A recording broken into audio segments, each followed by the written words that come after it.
lot of you are in the policy area, and I'm going to try and go fairly quickly through this. When I was speaking to Adnan, he asked about how you would develop a policy research agenda. And I know how to develop, arguably, I know how to develop a policy research agenda to meet government needs. And what we've done is we've defined our needs based on the mandate of the department. And so if you ask me why I'm not doing work in certain areas, it's probably because my department and the minister I work for doesn't have a mandate in those areas. We define what questions need to be answered, and then we figure out what you need to answer these questions, and often that's data. And then we set our priorities. That's probably the hardest part.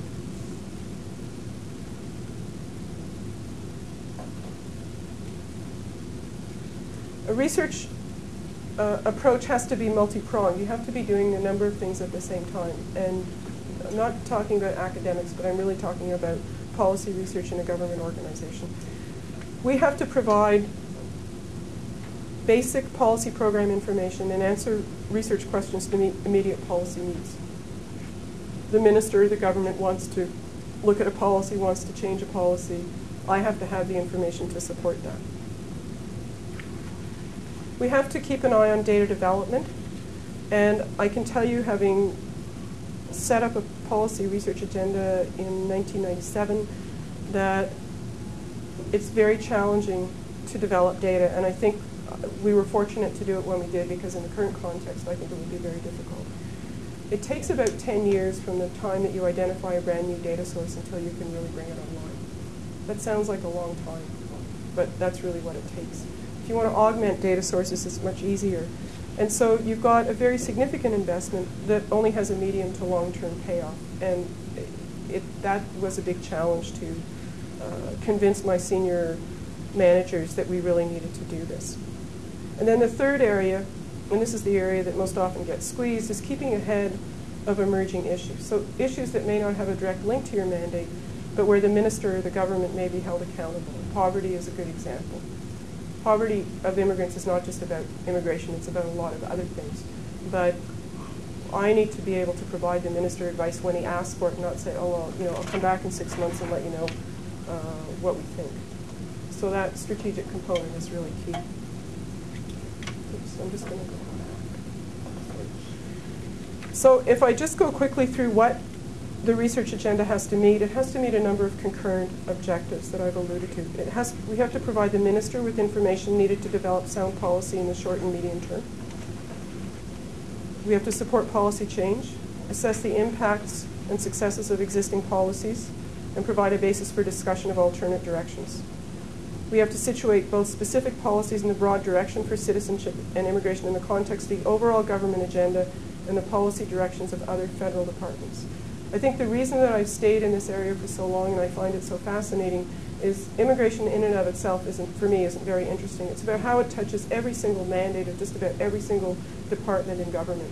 And so we have to be there knowing what all their files are and their issues are. And I could probably give you about 3 departments where we don't ever talk to them. But with the introduction of multi into Citizenship and Immigration Department, which was announced when the cabinet was sworn in, there'll probably be more departments that we touch on than before. We also have jurisdictional issues. As I said, we do a lot of work with the provinces and the territories. We provide a basis for common discussion by sharing data, so we have a common data set. And if you're negotiating with somebody and you have common data, you can disagree on the interpretation, but you're not going to be disagreeing on the fundamentals. We have to anticipate longer-term research requirement and emerging strategic issues. We have to develop the infrastructure to do this. And then we also have a public education role, which we feel is important both within the department and outside the department.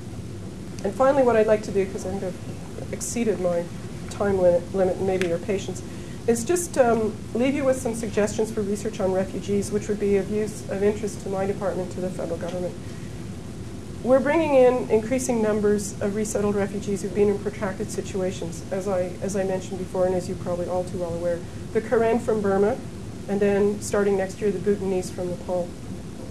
The adults have been in camps for many years. I was in Nepal in the spring, and I was at the camps. They've been there for 17 years, unable to work. Some of them are working, some of them are a bit more industrious than others. They found ways to work within the camps, but most of the adults for 17 years haven't been able to work. The kids are in school in a formal school setting. It may not be like a school in Ottawa, but they are in a formal school setting. So we are very interested in their needs. Refugees from Africa and from other parts of the world may be coming out of war zones and may have particular medical requirements. Are these individuals able or willing to work? What should our expectations be for them in terms of outcomes? So what would we deem reasonable expectations for their economic and social integration? And even though we don't bring refugees in to be, in the first instance, high earners in the economy, we bring them in to provide them with a safe and secure environment for them and their family. We are concerned about their economic livelihood, and we are concerned about them being on social assistance in the long run. For many, that may be quite acceptable, and they really are looking to their children for a better outcome for their children. But we would like to better understand how we could define success for that population.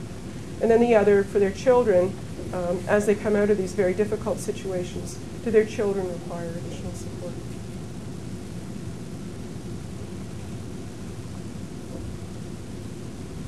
So, as I mentioned, because immigration impacts on all aspects of our lives and the agendas of almost every federal department, I could go on quite a lot longer.